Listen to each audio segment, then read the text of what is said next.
Vai? Boa noite. Boa noite. Mais um dia de processo civil. Nessa noite fria paulistana aqui. Fria lá fora, né? Porque aqui dentro não tá frio, não. Gente, hoje vamos falar de atos processuais. É uma parte não tão grande da matéria e pegar um pouquinho alguns exercícios, algumas coisinhas práticas que já tem caído já, novo CPC, mesmo esquema que a gente tem seguido aí nas outras aulas. Beleza? Então vamos lá. Atos processuais. Forma dos atos processuais. A regra do CPC é que os atos processuais não têm uma forma específica. Independem de forma específica. Está lá no 188. Então, salvo quando houver previsão expressa na lei de alguma forma específica para o ato se desenvolver, não há forma específica. Os atos podem se desenvolver sem tanta rigidez. Certo? E tem mais uma coisa. Mesmo quando existir alguma forma específica para que esses atos sejam realizados, a ideia, e isso está também no código, é que uma vez preenchida a finalidade a que se destina aquele ato, a forma deixa de ter papel principal, deixa de ter preponderância aí na história. A ideia, então, é que a finalidade a que se destina os atos seja atingida. Certo? Isso é uma temática nova, moderna do processo civil. Nem sempre foi assim. O processo civil já se desenvolveu com uma rigidez mais acentuada de atos, de formas e tal. Hoje, com exceção de alguns atos, predomina essa ideia de que uma vez atingida a finalidade, naquela ideia de instrumentalidade das formas serem instrumento, uma ponte para se atingir a finalidade, uma ferramenta, o processo civil como ferramenta para se buscar a decisão de mérito, para se alcançar o direito material. Então, hoje, isso está muito em voga nas decisões judiciais, na doutrina. Sempre que vocês tiverem oportunidade de interpretar alguma situação e perceber que a finalidade foi alcançada em detrimento da forma, tudo bem, é isso que tem que valer. Está positivado no nosso código. Beleza? Uma outra característica dos atos processuais, não só dos atos processuais, mas dos atos jurídicos em geral, é a publicidade. Todos os atos, em regra, são públicos. Isso vem lá do direito administrativo, vem lá do direito constitucional. Os atos são públicos em regra.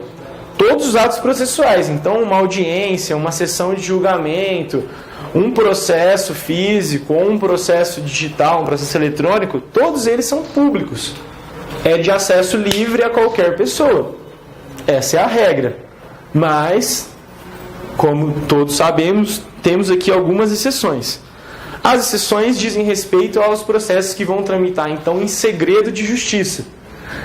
Que não adianta muito aí na prática, né? Porque agora não tem mais estante, né? Agora é fila digital, mas quando tinha estante, imagina só. Essa é a estante dos processos que estão em segredo de justiça. Aonde será que a galera ia dar uma fuçadinha, dar uma folhada para ver, né? Mas, enfim, tirando a brincadeira, alguns processos tramitam em segredo de justiça em virtude de lei. A lei já define. Então, vamos lá. Quais são esses processos? Primeiro caso, em que exija o interesse público ou social. Bom, aqui a gente tem uma cláusula aberta, o juiz, as partes vão verificar, isso vai ser verificado no caso concreto, e caso seja verificado um interesse público que exija, ou interesse público ou social, que exija que o processo seja gravado com à tarja do segredo de justiça, assim vai ser feito, determinado pelo juízo. Certo? O que tem que gravar aqui, interesse público e social. Se vier na prova algum outro tipo de interesse, não é o caso. Interesse público e social. É assim que a gente tem que trabalhar aqui. Vamos pensar lá na prova. Interesse público e social. Guarda essas duas palavrinhas. 2. Que versem sobre, agora, casos específicos que de cara já saem com segredo de justiça. Casamento, separação de corpos, divórcio, separação, união estável, filiação, alimentos e guarda de crianças e adolescentes. Gente, aqui dá para perceber um motivo especial que a lei já destaca, esses casos que já vão de cara sair com segredo de justiça, questões relacionadas à intimidade, à privacidade, que não diz respeito a toda a sociedade, processos de cunho muito individual e que necessitam já de cara sair com a tarja do segredo de justiça. 188. Não, desculpa, 189. Então, de cara, a gente já vai ter aí esses casos. A ideia é simples, né? É bem amplo aqui. Tudo que tiver relacionado aí, mais ou menos, com direito de família, ações desse tipo, praticamente todas aqui, acho que todas vão estar já com segredo de justiça. 3. Em que constem dados protegidos pelo direito constitucional à intimidade. Um tema aí também bem em voga aí, direito à intimidade, direito à privacidade. Isso tem repercussões em várias áreas, penal, civil, mais especificamente em família. Direito constitucional à intimidade. Então, verificado, o que é isso, né? Algum exemplo? O que vocês pensariam que, por exemplo, um processo vai para o segredo de justiça pensando em direito constitucional à intimidade? Lembrando lá da Constituição. O que tem lá na Constituição que fala que algumas coisas são invioláveis, não podem ser expostas? A honra. Oi? A honra. Como? Honra? Não, mas mais específico, assim, por exemplo, questões... Oi? Sim, mas dentro disso, por exemplo, o sigilo bancário. Sigilo da correspondência também. Se tiver alguma correspondência no processo, vai entrar aqui também. Alguma correspondência que exija, que destaque alguma questão íntima e tal. Sigilo telefônico. Processos em que foi quebrado o sigilo telefônico. Processo em que foi quebrado o sigilo bancário. São cláusulas constitucionais de sigilo em que esse sigilo só pode ser quebrado por meio de decisão judicial, e uma vez quebrados e isso sendo trazido para o processo, vai tramitar em segredo de justiça. Sigilo fiscal, você traz lá as declarações de imposto de renda, o juiz determina, oficia a Receita Federal para trazer. Aquilo fica guardado em pasta própria, aquilo fica reservado, guardado em segredo de justiça, certo? E 4, o Código traz questões que versem sobre arbitragem. Por que arbitragem? Também fica fácil de pensar e gravar aqui para lá na hora da prova não esquecer. As partes que optam pela arbitragem, elas não optam por acaso, porque simplesmente querem arbitragem. Elas têm alguns motivos que levam elas a isso. Um deles é o sigilo. A arbitragem, ao contrário do processo judicial, ela é sigilosa. Você não pode chegar e pedir acesso aos autos de um processo arbitral. Eles são guardados em sigilo, exatamente porque quando as partes optam de sair do judiciário, questões às vezes que envolvem segredos industriais, grandes empresas que vão litigar sobre questões técnicas ou grandes acordos financeiros, enfim, vão para a arbitragem. E isso é muito relevante para eles que seja guardado também em segredo de justiça. Então é mais um dos casos em que o código determina de pronto que seja tramitado em segredo de justiça. Beleza? Mas e aí? É sigilo, acabou, não tem nada, nunca vai poder ver? Não. Como é que funciona? Bom, primeira coisa, direito de consulta. Se o processo estiver em segredo de justiça, o direito de consulta fica limitado às partes e aos procuradores das partes. Ou seja, existe um segredo de justiça, mas ele é externo ao processo. Ele não é interno ao processo. A publicidade continua valendo no âmbito interno do processo. As partes têm que ter livre acesso aos autos. Os procuradores constituídos, os advogados, defensores, Ministério Público, desde que atuando naquele feito, não qualquer procurador, defensor, advogado que vai poder acessar qualquer processo que está em segredo de justiça, mas aqueles constituídos naqueles autos ou com atribuição para atuar naqueles casos. Eles têm acesso irrestrito. Ali continua valendo a publicidade. No criminal tem uma exceção que determinadas cópias de segredo você não pode tirar foto, só por causa pelo tribunal. No civil tem alguma coisa desse tipo ou não?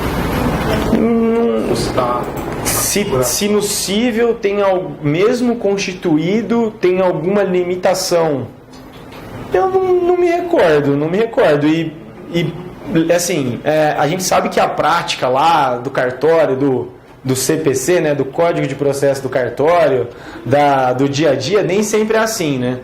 A regra do Código aqui, do Código de Processo Civil, é que isso não exista. Por exemplo, existem alguns atos lá no criminal, por exemplo, uma quebra de sigilo telefônico. É claro que o advogado da parte não vai saber da quebra de sigilo telefônico antes do sigilo ser quebrado, até porque não valeria de nada para a investigação e tal. Mas uma vez reduzido a termo, e isso é obrigatório, e isso vindo para os autos, ou arquivado em pasta própria, a publicidade interna é ampla. Não tem como limitar. Aí é tranquilo. O juiz da vara tal proibiu tirar foto ou fazer carga para extrair cópias. Olha, isso é um regimento interno jurídico, parece. Se esse regimento interno estiver indo contra a disposição legal, ele é ilegal e não vale. Aí é uma outra história, mas a regra aqui no processo civil e com certeza também no processo penal vale a mesma coisa. A publicidade interna é ampla, desde que reduzido a termo. O ato está lá sendo, a investigação, por exemplo, está rolando. É claro que, por exemplo, no civil, o juiz está fazendo a penhora. Ele não vai intimar a parte para falar que está fazendo a penhora. Ele faz a penhora, busca os bens, busca o patrimônio, depois reduz isso a termo e joga nos autos. Senão não ia adiantar de nada. É da natureza do ato, né? Então, uma vez reduzido a termo, a publicidade interna continua valendo. Mas e aí? E um terceiro? Um terceiro que não tem nada a ver com a causa, pode ter acesso a alguma coisa? Pode. O que ele pode ter acesso? O terceiro que demonstrar, aula de ontem, interesse jurídico. Interesse jurídico a gente sabe o que é. É aquele interesse que vai ser demonstrado em alguma relação, ao menos indireta, de influenciar em alguma relação jurídica sua. Pode requerer certidão pode requerer ao juiz a extração de certidão do dispositivo da sentença. É aqui que a prova vai cobrar. Pode pedir cópia integral da sentença? Não. Pode pedir cópia integral dos autos? Não. Pode pedir ata da audiência? Não. O que ele pode pedir? Dispositivo da sentença. É isso que ele pode pedir. É isso que vai cair na prova. Ele pode pedir também certidão de inventário e de partilha. Inventário e partilha resultantes de divórcio e separação. Faz sentido também. Muitas vezes você está buscando algum bem do espólio você tem alguma relação, algum interesse jurídico, porque o autor da herança lá, que era seu devedor, e você quer saber o que rolou naquele inventário para ver quais direitos e como você vai perquirir seus direitos. Então, você pega a certidão do inventário e de partilha de divórcio ou de separação. Certo?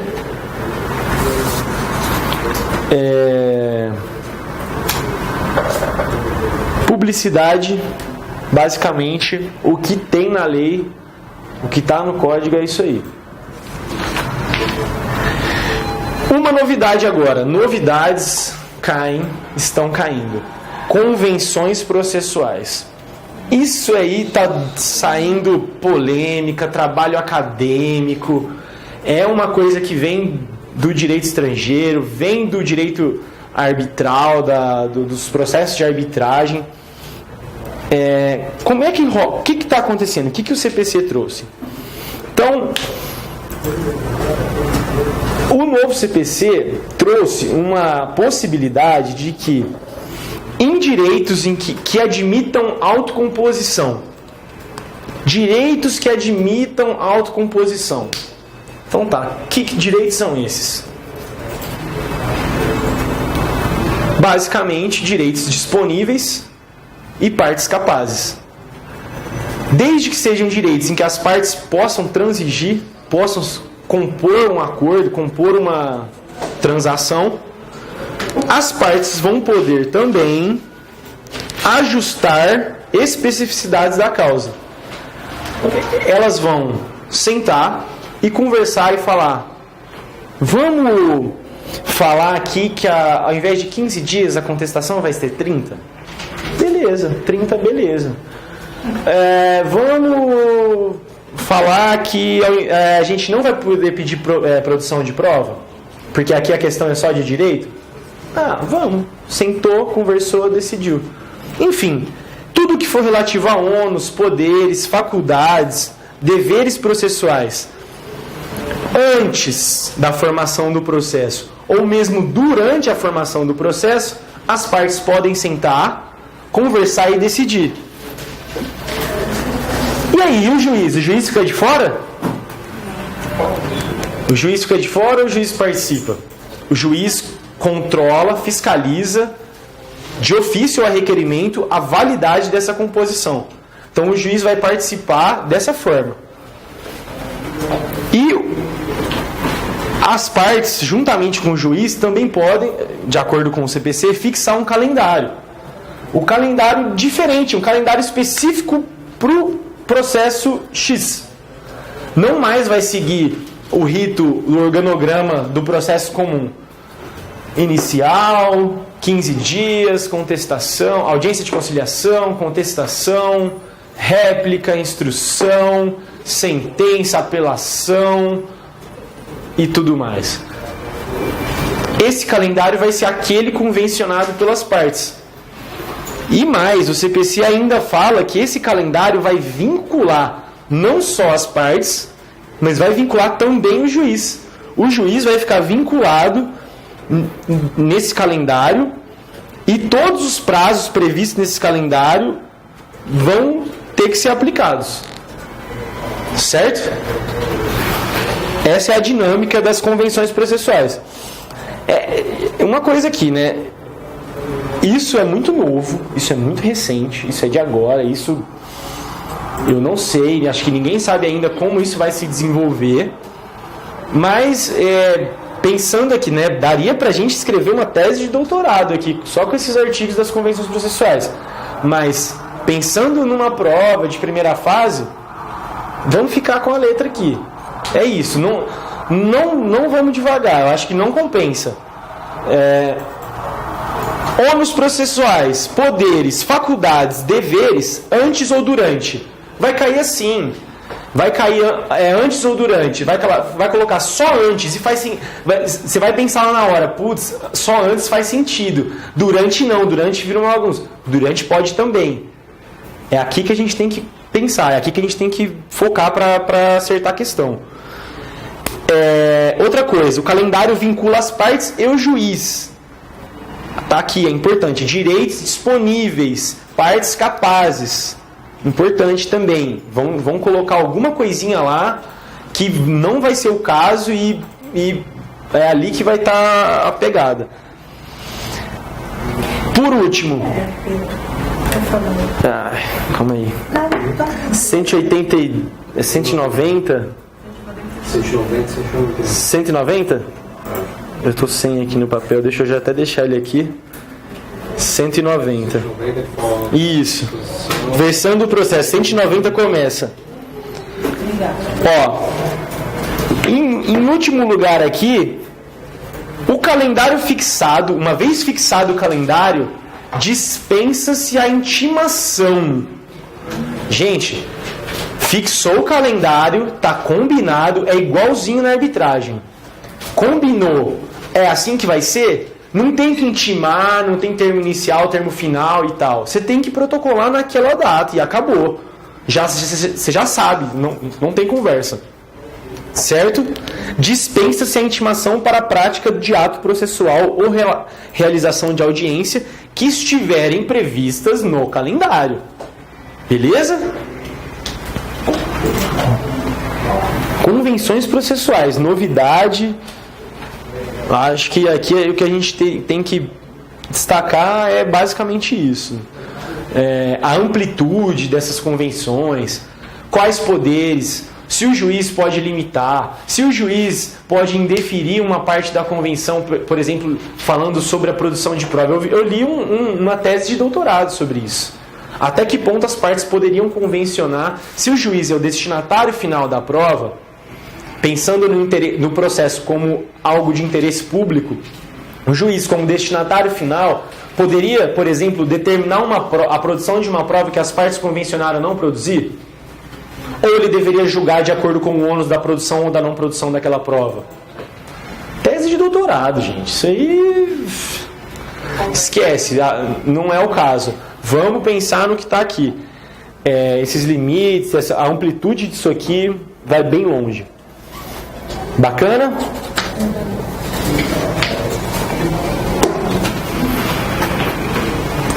Próximo pontinho aí dos atos processuais. Processo eletrônico. Realidade aí, em São Paulo pelo menos, bem presente, praticamente já 100% aí, né? Eu sei que processos que iniciando 100%, tem muita coisa rodando ainda. Parece que o criminal também já está no eletrônico, mudando, o inquérito está começando a rolar também. No cível é realidade, a maioria em outros estados eu sei que também tem já estão correndo nisso. Enfim, já é. A lei que instituiu o processo eletrônico, por incrível que pareça, é de 2006. Lei 11.419 de 2006. Essa lei que veio permitir... 11.419 é uma lei pequenininha. 11.419 de 2006. Uma lei pequena, mas que tem a permissão e alguns regramentos. O resto é regrado pelos regimentos internos e pelas leis estaduais de organização do judiciário. Detalhezinho aqui, enfim, que eu acho que a gente pode destacar disso aqui do processo eletrônico, porque na verdade o que o CPC fala o CPC faz uma permissão. Prova, último concurso da defensoria, sétimo concurso, um abraço pessoal do sétimo concurso, meus colegas, caiu uma questãozinha sobre isso aqui, artiguinho específico dessa lei. Quem está na prática processual aí, acabou acertando porque sabe como funciona. Quem não estava, achou, nossa, que absurdo essa lei, como é que cai uma lei maluca dessa, nunca ouvi falar e tal.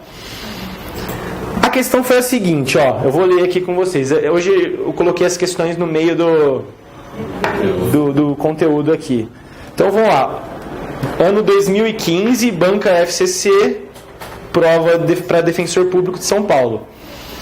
Em um processo eletrônico foi disponibilizada intimação eletrônica no portal do Tribunal de Justiça, destinada ao defensor público.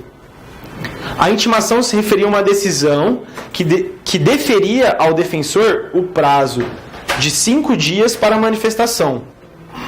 Diante dessa situação, de acordo com a Lei 11.419, o prazo de 5 dias tem início quando? Como é que funciona isso aí? Alguém sabe? Vocês já viram isso na prática? Ele abre, toma ciência daquela intimação. E se ele não abrir? Se ele não abrir? Não. Não. Artigo 4º, parágrafo 3º da Lei 11.419 de 2006. Isso vale para o MP, isso vale para o Procurador do Estado, isso vale para todos que têm intimação por meio eletrônico. Os advogados ainda não têm, pelo menos que eu saiba, vai tudo pelo Diário Oficial, né? Diário de Justiça Eletrônico, mas o defensor recebe pelo sistema lá do tribunal todas as intimações que ele tem. E ele tem um prazo para abrir essas intimações de 10 dias. Então, é depois. Se ele não abrir, considera-se intimado. Então, era essa a alternativa correta.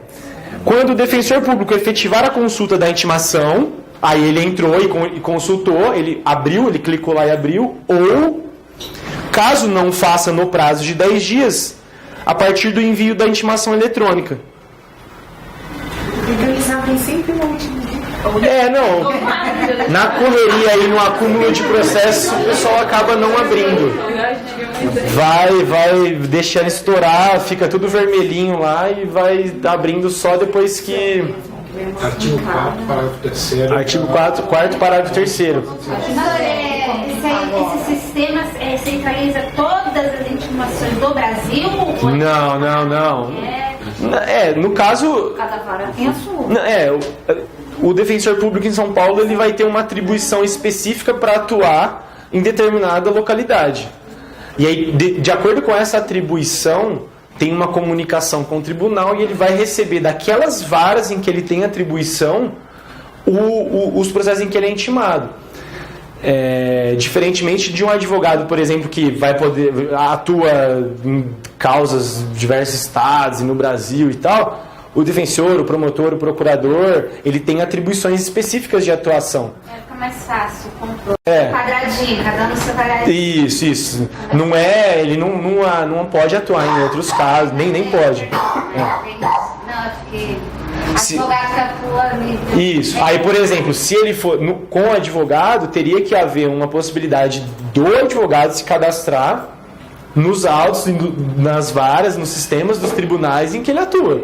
É mais complexo, mais amplo. Acho que a gente talvez ainda está caminhando para num futuro ter isso, né? Mas é permitida intimação por esse meio também para o advogado, que ainda não é uma realidade. Beleza? É por correspondente, então fica na mão do terceiro. Muito complexo. É isso, gente. O processo eletrônico é uma realidade e algumas especificidades aqui estão nessa lei. Basta que vocês deem uma olhadinha nessa lei aí e tal, mas é tranquilo. Caiu essa questão aí, um detalhe, né? Numa prova em que a nota de corte foi a nota mínima, não fez diferença para muita gente, né? Para não ser eliminado do concurso, enfim. É bom dar uma olhadinha também nessa lei. Uma coisa, essa questão da intimação, ela está ligada, eu anotei aqui, com uma questão específica que vale para os defensores públicos, para os procuradores, para o MP. E isso está em pauta no STF hoje.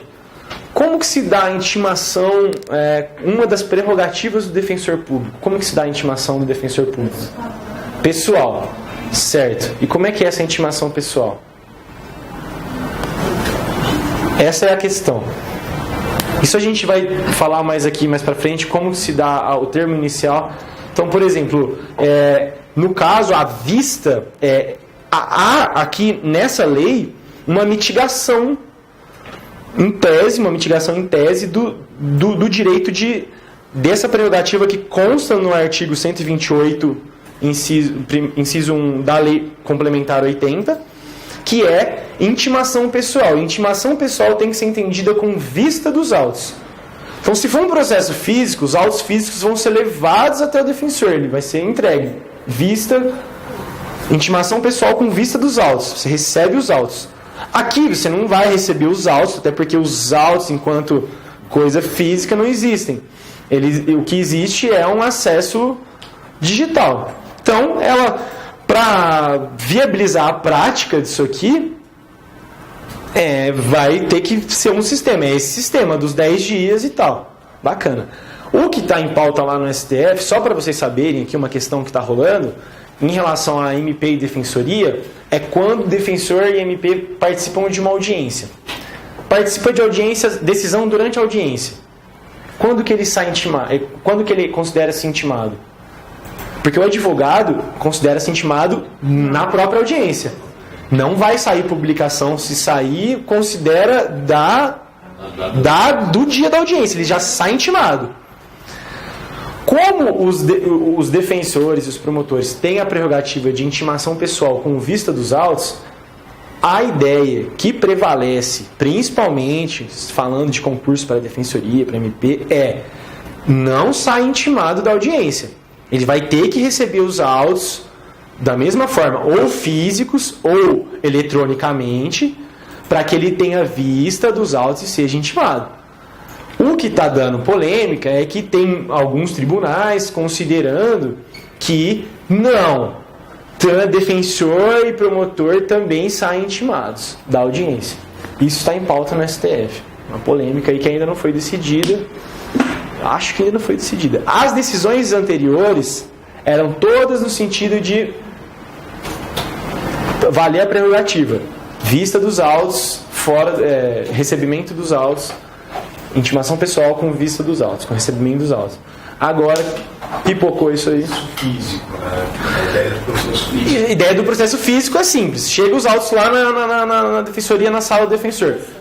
A ideia do processo eletrônico é essa que a gente falou da lei aqui. Nesse caso assim, de audiência, do processo eletrônico, já sai, quer dizer, teria que ser citado. Ele vai ser intimado da mesma forma que a gente falou aqui. Ele vai na audiência, tranquilo, vai voltar lá. Ele vai receber naquele sisteminha dele aquele processo que rolou a audiência para ele ser intimado. E isso é a posição da instituição. Entendeu? Não muda nada. Não muda nada. A intimação vai ser do mesmo jeito que a intimação da sentença lá, que ele não teve audiência nem nada.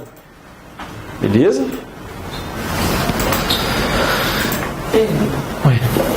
Os prazos são em dobro para o Ministério Público. Eu confundo porque na esfera criminal não tem prazo em dobro para MP, só para defensoria. Isso. MP e defensoria tem, por prerrogativa também, das leis orgânicas, prazo em dobro para falar em geral nos autos. Prazo em dobro total. Antes era o quádruplo para contestar e dobro para recorrer. Agora, dobro total. Dobro. Fazenda pública em juízo, entes públicos em juízo, de uma maneira geral, prazo em dobro, certo? Pessoa jurídica de direito público em juízo, prazo em dobro, para falar em geral nos autos. Bacana? Atos das partes. Um detalhezinho do artigo 200, parágrafo único, que fala que a desistência da ação só produzirá efeitos após homologação judicial. Por que eu estou falando isso aqui? Porque pode aparecer uma questão falando que a desistência me chamou a atenção. Porque parece que se desiste já está valendo e tal. Não, tem que ter homologação judicial. Só vale após homologação judicial. Artigo 200, parágrafo único. Beleza?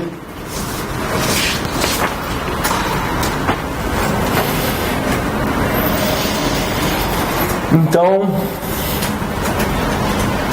pronunciamentos do juiz. Mudou um pouquinho aqui também a realidade aqui disso aqui, do CPC anterior para esse. Quais são os pronunciamentos do juiz?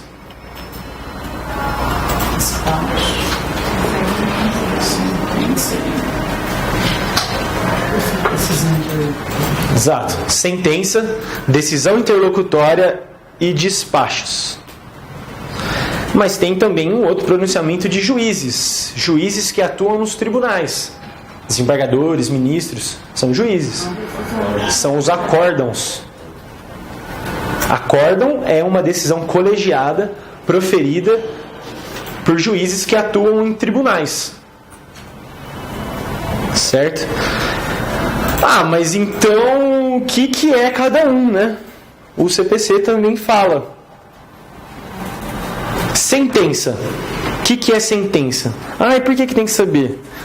Porque depois, para saber, lá na aula de recursos, que recurso cabe para cada tipo de decisão, em virtude do princípio da unirrecorribilidade, tem que saber o que é aquela decisão. Muito simples lá no comecinho do processo, uma sentença e tal, mas em determinados procedimentos, em determinadas fases do processo, acaba gerando dúvida. Tanto que tem até o princípio também da fungibilidade recursal. Se existe dúvida razoável, pode-se aceitar um recurso no lugar de outro, desde que não verificada má-fé, e também desde que haja dúvida razoável e que tenha sido protocolado no prazo do menor. Agora não vai fazer tanta diferença, porque todos os prazos são de 15, tirando do ED, né? Mas, enfim, aula de recursos. Aqui, então, o que é sentença? O que é sentença? Sentença é o que a lei fala que é sentença. É o pronunciamento por meio do qual o juiz, com fundamento nos artigos 485 e 487, põe fim à fase cognitiva do procedimento comum, isso é importante, bem como extingue a execução. Então, com fundamento nesses artigos que falam, são os antigos, né, 267 e 269, hoje eu trouxe aqui porque eu não quero ficar perdido, mas estou perdido. 485 resolve o mérito, não resolve o mérito 485, era o 267. 487, quando o juiz resolve o mérito, era o 269, certo? Então, juiz resolvendo o mérito ou não resolvendo o mérito, pondo fim à fase cognitiva do procedimento comum ou extinguindo a execução, isso é importante, porque se ele acolhe parcialmente uma impugnação ao cumprimento de sentença, ou se ele acolhe parcialmente embargos de execução, não põe fim ao processo de execução, continua correndo, isso não vai ser sentença. A ideia é põe fim a um procedimento ou uma parte do procedimento. Isso é sentença. Sentença é atacável por um tipo de recurso: apelação. Posso agravar esse instrumento? É melhor não. Não vai rolar. Certo? Decisões interlocutórias. É todo pronunciamento judicial de natureza decisória. Mas isso aí está ali no primeiro, né? Que não se enquadre no primeiro. Faz por conceito negativo aqui. Natureza decisória. Diga o réu sobre diga o autor sobre a contestação apresentada pelo réu. Tem natureza decisória? Não. Defira a tutela antecipada, a tutela provisória requerida. Tem natureza decisória? Tem. Defiro a gratuidade processual. Defira a produção da prova. Digam as partes sobre as provas que querem produzir. Não. Certo? É isso aí. Essas decisões interlocutórias também têm um recurso próprio cabível, que é o agravo de instrumento. Novidade, alteração nas hipóteses de cabimento. Todo mundo que vem perguntar aqui que eu acho que cai aí, que pode cair, nossa, agravo de instrumento é sempre um chute bom. Tá limitado, tá dando confusão. Tem gente fazendo umas coisas que fala que pode, fala que não pode. O agravo de instrumento vale dar uma olhadinha no 1015 e vai ser na aula de recursos, vai ter, mas acho que é bacana tá por dentro. Novidade do CPC.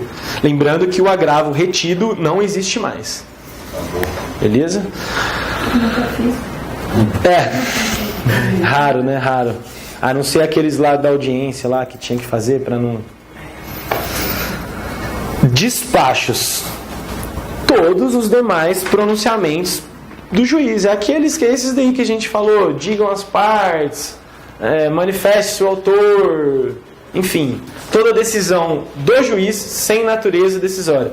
Aquele lá que o servidor faz, como é que chama? O ato ordinatório. É despacho? Servidor faz despacho? Não. Ato ordinatório não é despacho. Beleza? Princípio da unirrecorribilidade.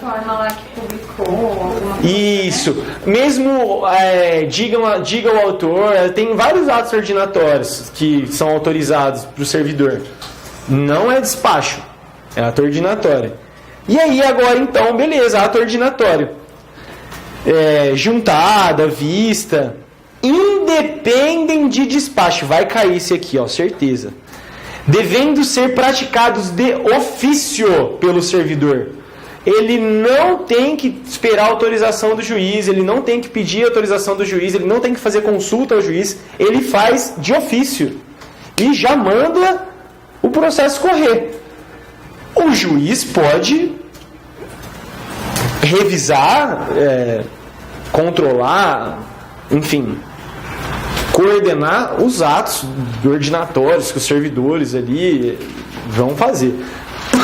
Mas, à primeira vista, quando a lei fala que ele pode fazer de ofício, para quem não se atentou lá na leitura da lei, vai assustar e não vai marcar. Pode fazer de ofício, certo? Pronunciamentos, sentença, decisão, despacho, acórdão, ato ordinatório de ofício, diferenças, unirrecorribilidade. Bacana? Tempo dos atos processuais. Tempo.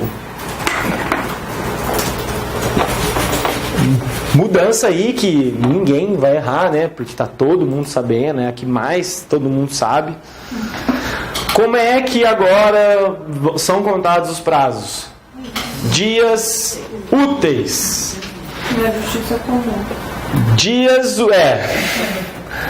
úteis, né? Porque o mundo paralelo do JEC não aplica o CPC, né? É impressionante. Deixa quieto, deixa pra aula de JEC na série, né? Eu não consigo entender, na boa, né? Mas tudo bem. Dias úteis, artigo 212. O início do prazo, o fim do prazo e o correr do prazo. Tem que ser em dia útil. Bacana? Todo mundo sabe isso aí, né? E o horário? O horário dos atos processuais? 23h50. Não. Das 8. O horário inicial e o horário final dos atos? Das 6 da manhã às 20 horas, às 8 da noite. Eu tô no processo eletrônico. Isso a gente vai falar. Tem a questão de até a meia-noite também no processo eletrônico, mas é aqui o próximo ponto. Às 18? Às 8, às 20. Das 6 da manhã às 20 horas. Tanto a forma de contagem dos dias como a limitação de horário da prática dos atos processuais. Em regra, os atos processuais têm que ser praticados dentro desse horário. Essa é a ideia. Ah, mas e aí? A gente está lá numa audiência, 5 testemunhas de um lado, 5 do outro, tá pegando fogo aqui, o pau torando, briga para todo lado. Já passou das 7h30, o juiz fala, meu Deus, eu não vou ter que começar, vou ter que ver esse povo de novo. Não, deixa eu acabar logo. Não, mas o código fala que é até as 20. Calma. Se iniciados antes e não concluídos até as 20, pode terminar. Desde que o adiamento possa prejudicar a diligência ou causar grave dano. Aí pode adiar. Prejudicar a diligência ou causar grave dano. Essa é a ideia do código, que é amplo também, vai ser fácil o juiz determinar que estenda, enfim. As audiências estão sendo tão rápidas, né, que eu acho difícil que... É raro, né? Raro. Uma vez eu estava fazendo uma reintegração de posse de um canteiro de obras, estendeu a madrugada fora, e a opção tinha como interromper. Então, exato. Aí, nesses casos, por exemplo, que você está falando, não exatamente de uma reintegração, mas outros casos, a gente tem uma mudança aqui. E essa mudança eu tenho certeza. Essa é a aposta. Ó, vou escrever aqui na lousa. 212, parágrafo 2º. Para gravar que eu falei que vai cair. Por quê? Porque mudou. Antes era o 172, parágrafo 2º do CPC 73, aqui do CPC 15. Independentemente de autorização judicial, quem fez petição, quem fazia modelo de petição aqui, sabe que aqui fazia esse pedido, né? Lá no final, antes do valor da causa, lá protesta, provas e requer a autorização, o deferimento do 172, parágrafo 2º. O que é isso? E agora não precisa mais de deferimento de autorização judicial. Agora é, independentemente de autorização judicial, as citações, não é todo ato, ó, citações, intimações e penhoras, citações, intimações e penhoras poderão realizar-se no período de férias forenses, feriados ou dias úteis fora do horário. Qual horário? O horário das 6 às 20. Então, se o oficial de justiça chegar na sua casa para te citar à meia-noite, não dá para falar 212. Ele vai falar 212, parágrafo 2º.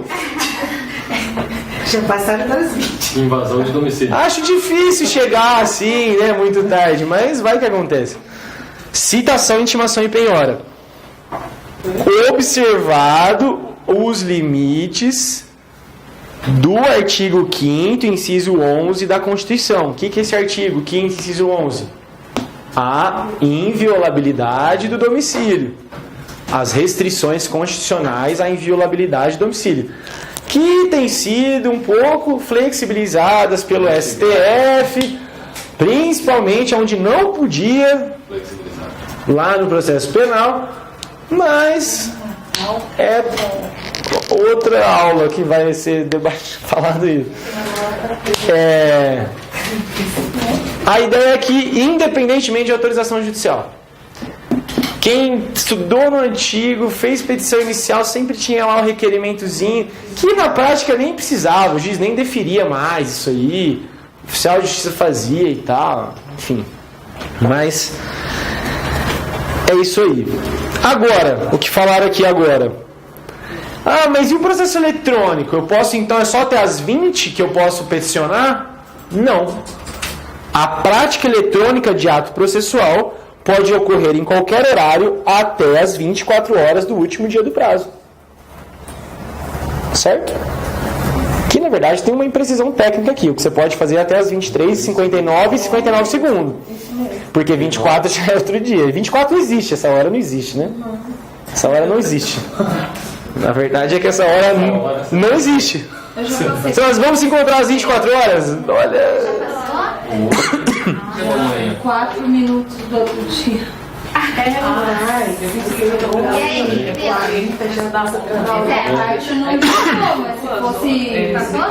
Passou, mas se fosse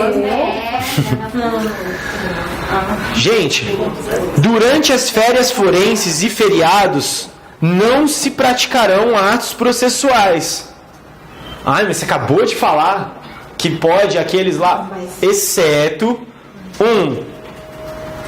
os casos previstos no 212, parágrafo 2º. O que mais? Tá aí na lei. Tutela de urgência. Faz todo sentido, gente. Entrei com processo lá no plantão de férias, não vai poder deferir tutela de urgência e não vai poder cumprir. Vai morrer. A cirurgia cardíaca lá que o juiz mandou fazer, não vai, tem que esperar acabar as férias. Então não era de urgência, né? Então, duas hipóteses, é o que vai aparecer. O que pode ser praticado durante as férias e feriados? 212, parágrafo 2º, ou seja, citação, intimação e penhora e tutela de urgência. São 4 hipóteses. Citação, intimação, penhora, tutela de urgência. Tutela de urgência, é isso.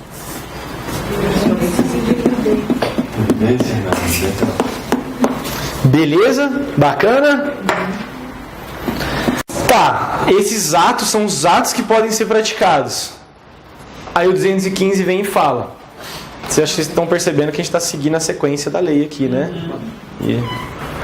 215. Processam-se durante as férias.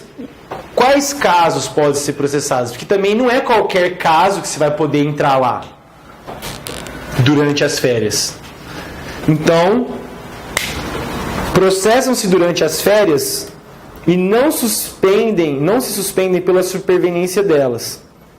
A gente falou lá, acho que na primeira aula, jurisdição voluntária durante as férias. Uma cláusula mais ampla aqui, necessários à conservação de direitos, quando puderem ser prejudicados pelo adiamento. Alimentos. Nomeação, remoção de tutor ou curador. E outros que a lei determinar.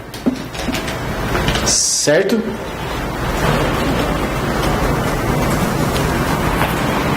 Então, são nesses casos aqueles atos que vão poder acontecer durante as férias e feriados. Bacana?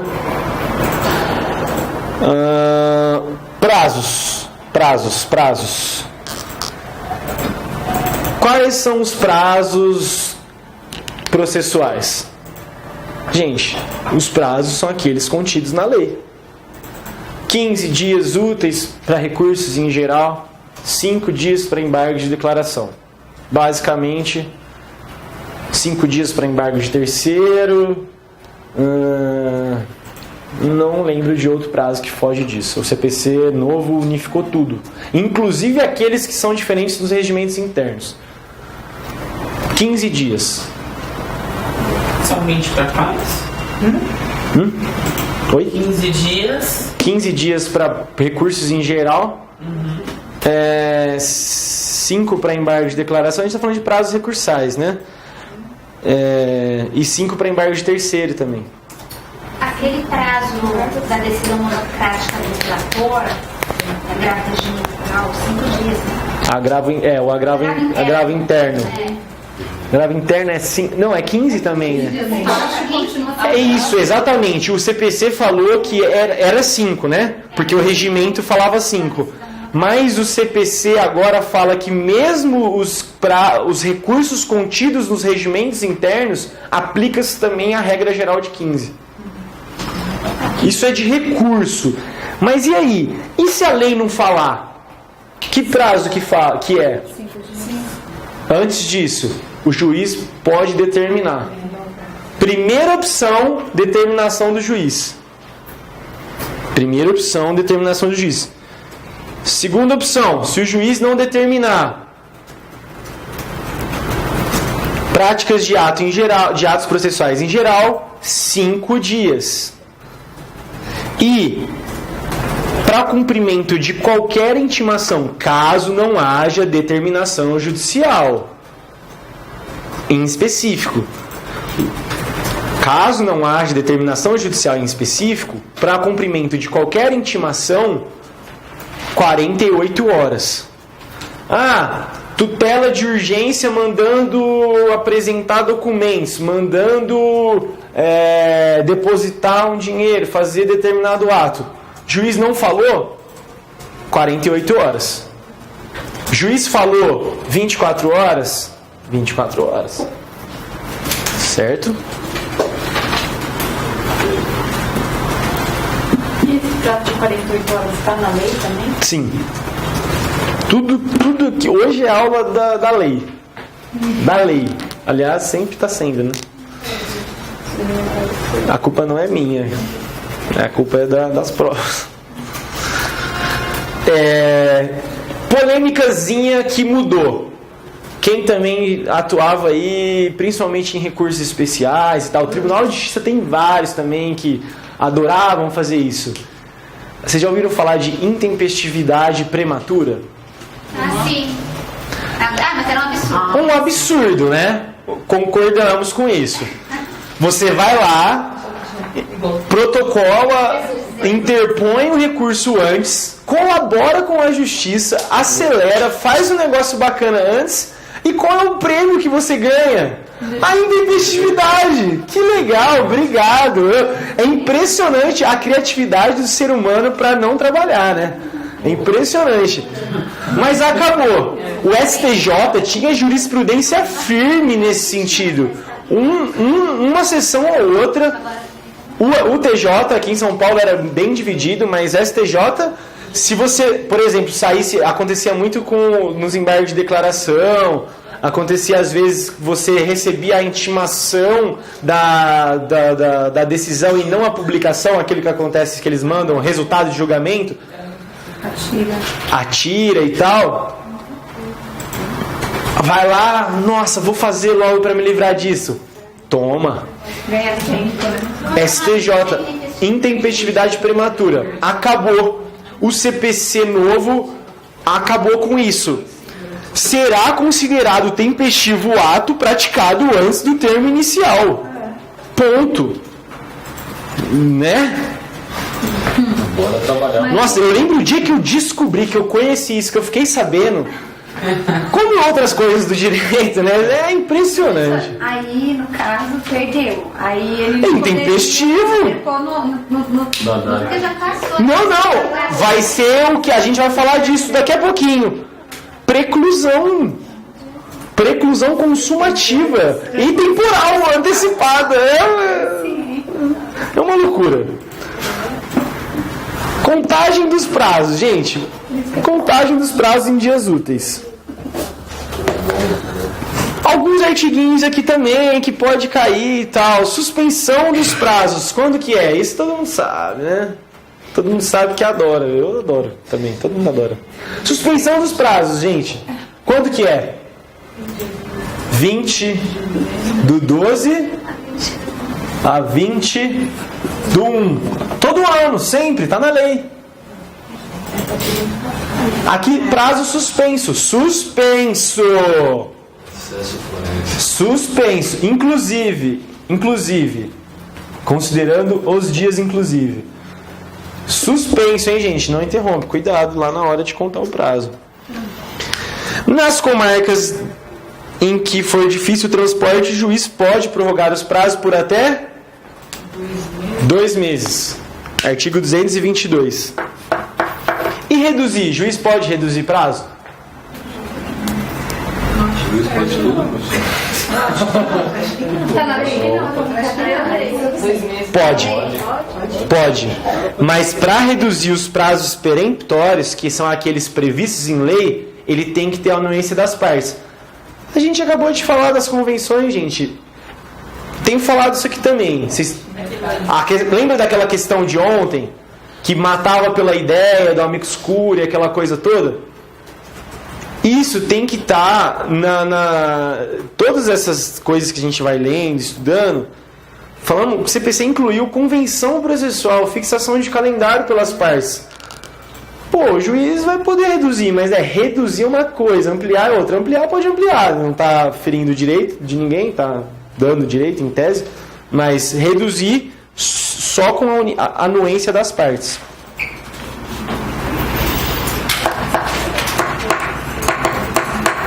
Daqui a pouquinho vem a questãozinha de contar prazo, lá da Defensoria de Santa Catarina.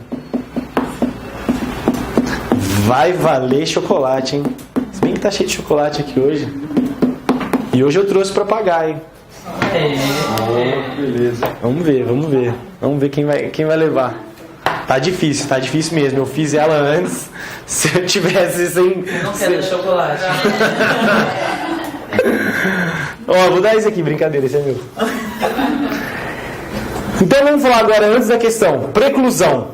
Isso é importante. Isso é um conceitinho que é importante tanto para a prática quanto para as provas. Preclusão.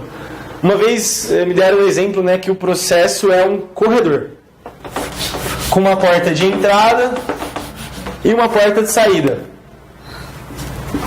Entrou a porta, fechou. E algumas portinhas laterais. Essa portinha de entrada e essa portinha de saída e as portinhas laterais. E nesse corredor, o processo vai se desenvolvendo, só que não tem volta. Andou, via de regra, não tem volta. Passou a portinha? Fechou. Mas eu queria ter... Não queria, não vai poder. Aí vai andando até a marcha, procedere, processo, caminho, sai de um lugar e chega no outro. Senão não vale de nada. Senão não devia existir. Tem que ter um rumo. E para que isso se desenvolva, a ideia de preclusão é essencial.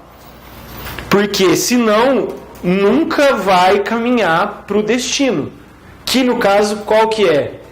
Busca da decisão de mérito. Certo? Então, conceito de preclusão. Preclusão é a perda de uma situação jurídica processual. A doutrina fala, tem situação jurídica processual ativa, mas ativa lembra talvez polo ativo e vai confundir com polo... É uma situação jurídica processual em que lhe cabia, que você tinha direito.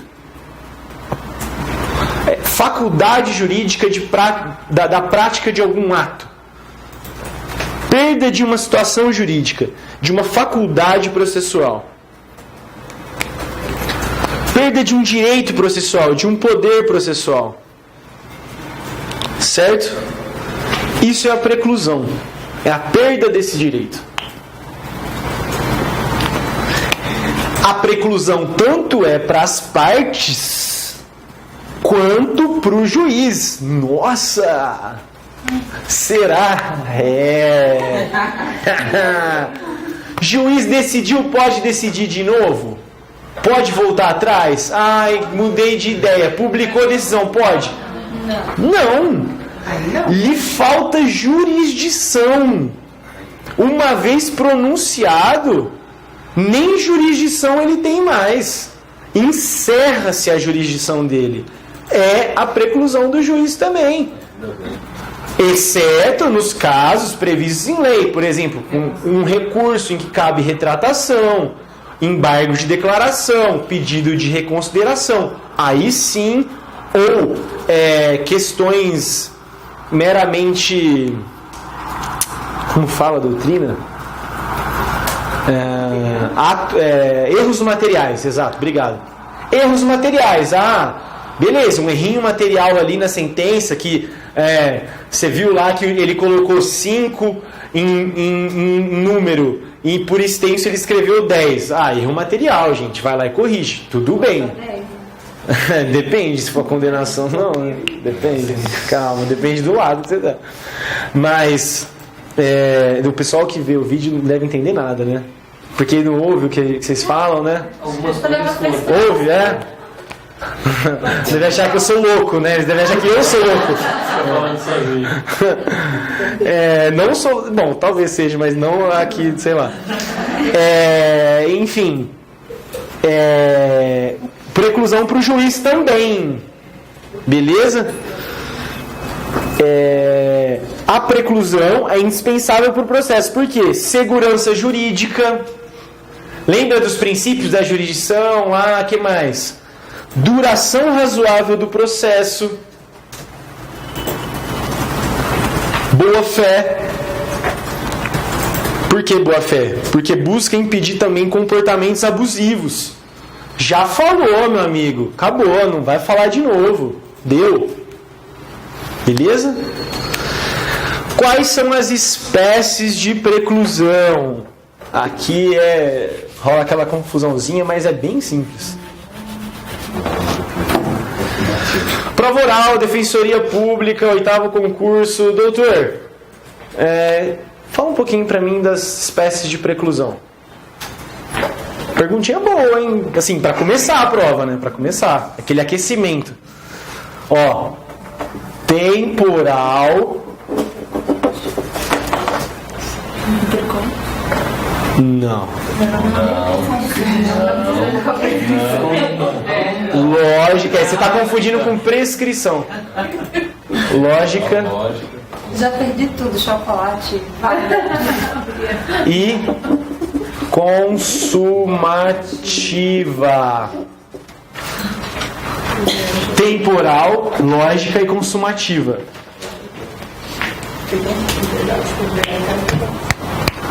E aí, o que é cada uma delas?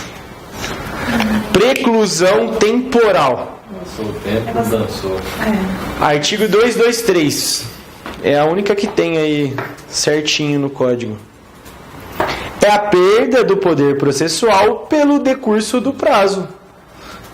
Você tem 15 dias úteis. No 16º dia útil... Nossa, dói, hein? Nossa, quem já tomou, quando você conta assim, aquele frio na barriga, é ruim. Eles não explicam, né? Mas eu perdi o prazo, eu desisti. Espertinho. É ruim, gente, é triste. Tá na publicação. Preclusão lógica. É a perda do poder processual em razão de um comportamento anterior logicamente incompatível.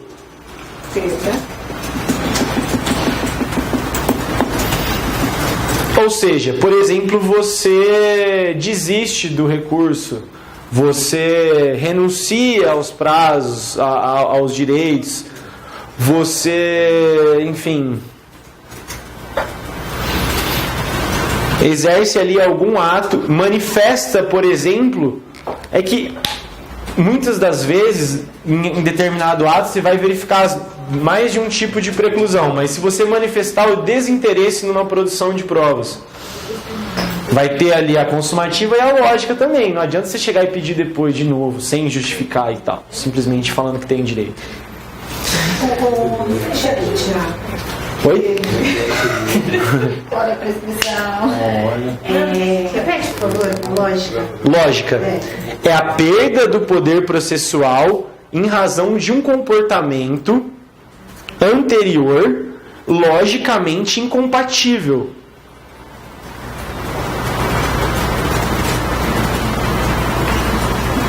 Incompatível com o poder processual que você tinha. Consumativa. Professora, aqui, por exemplo, quando há um prazo para apresentar provas e a parte não forma as provas que deseja produzir, aí depois decide querer produzir. Ela tem que se manifestar. Você tem que ter um ato anterior incompatível. Não é simplesmente não fazer nada. É você vai lá e fala alguma coisa incompatível com aquele poder que você tinha. Não quero produzir prova. Aí corre lá, o processo vem depois e fala, quero produzir prova. Renuncio ao direito de recorrer. agora apresenta o recurso. Entendeu? Não pode.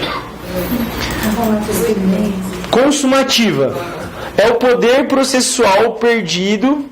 O poder processual é perdido pelo exercício do próprio direito. Como assim? Tenho 15 dias para apresentar a contestação. Tô sabendo, tô manjando, tenho um modelão fera. 5 dias, PEI. Mando, protocolo. Passa 5 dias, tá na balada, na conversa, no jantar lá com um amigo, o cara fala, você viu lá que no caso eu usei uma fundamentação assim, deu certinho. Você fala, nossa, podia ter falado isso. E agora? Posso pegar e aditar minha contestação? Posso apresentar outra e falar, desconsidera aquela e vai. Não. Às vezes até acontece por engano, protocola 2 apelações, eu já vi várias vezes nos processos. Vai lá e apresenta 2, sem querer. Qual que vale? Vamos supor que elas viessem diferentes. A primeira, por quê? Preclusão consumativa. Professor, nos processos eletrônicos, às vezes a gente tem a versão final, né, das peças, sem querer, é errado. Logo em seguida, você tenta corrigir o erro, será que aí vai ser preclusão, então? Se for finalizado o protocolo... Como assim? Não, é que às vezes você faz mais de um arquivo. Acontece. Aí final, aí na hora de selecionar lá, pega o errado. Tem que prestar atenção, preclusão consumativa. Exerceu o ato, acabou. Certo? Professor, tem muito a ver com matéria, mas eu só lembrar. O Raul Seixas falava, vou desdizer o que eu tinha dito antes. Não pode desdizer o que eu tinha dito antes. Fica 10 dias, fica 10 dias, mas não conta. Preclusão, acho que está na teoria geral do processo, né? No processo penal também.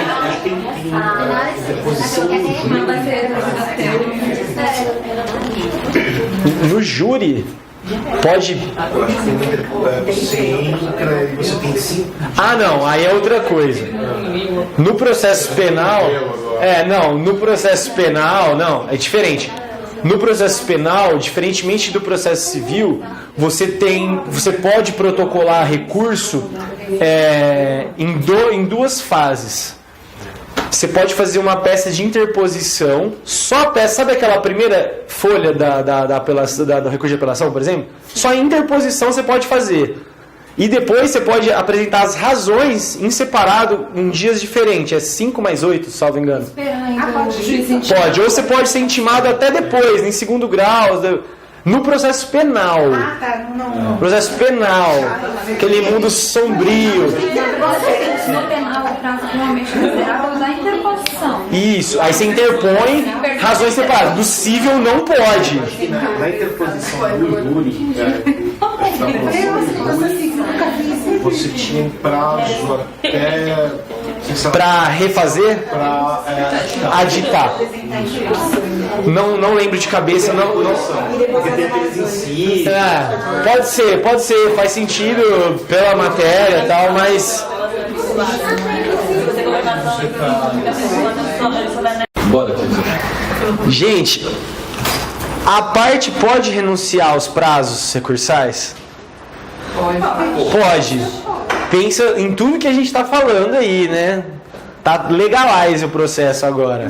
Imagina a galera que era do processo antigo, deve estar tudo doido. A defensoria lá pode?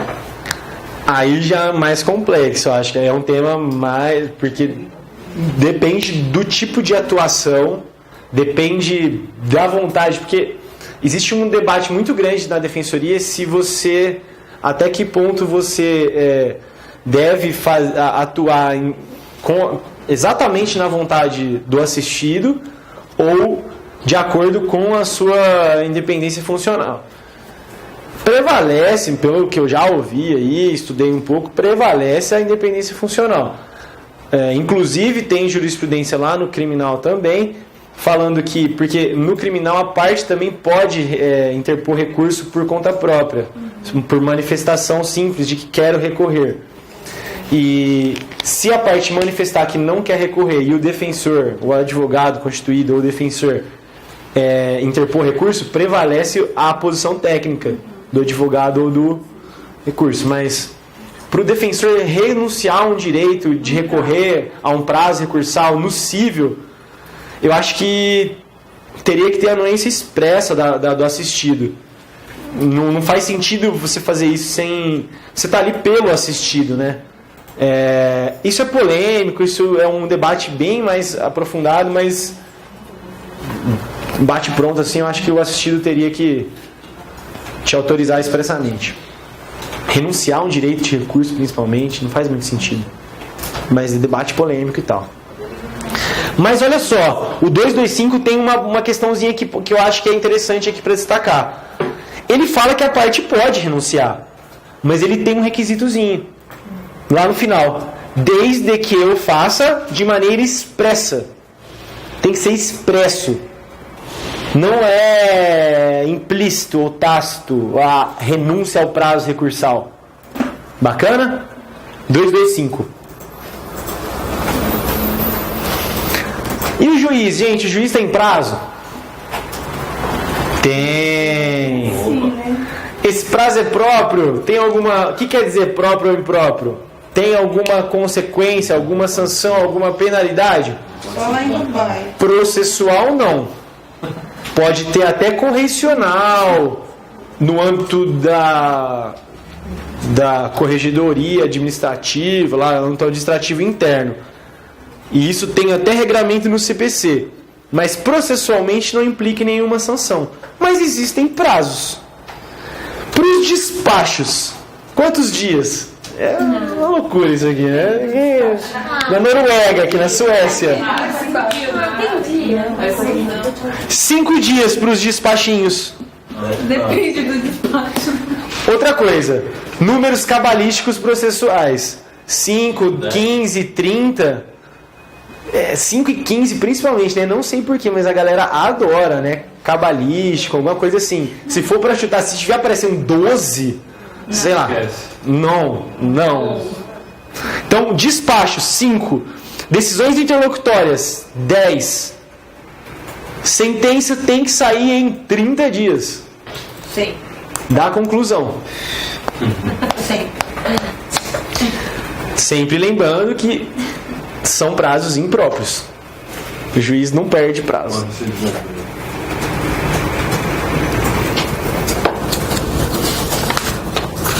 Agora mudançazinha que não é que vai cair, é que já caiu.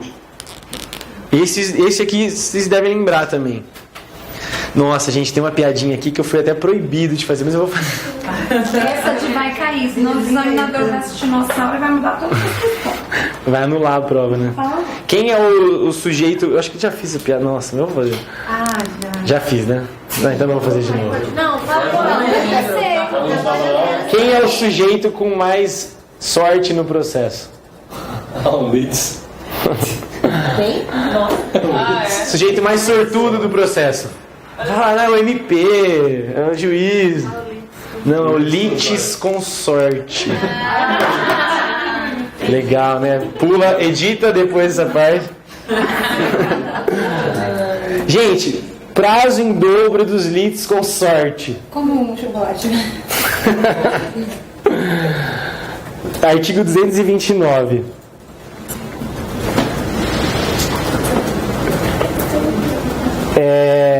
Quais são os requisitos para o prazo em dobro dos litis consortes? Todos os litis consortes vão ter prazo em dobro? Não. Diferentes procuradores. Mais um. Isso é novidade, gente. O CPC antigo falava tipo geral. Litis consortes com procuradores distintos, prazo em dobro. Acho que era isso. Escritórios de advocacia distintos.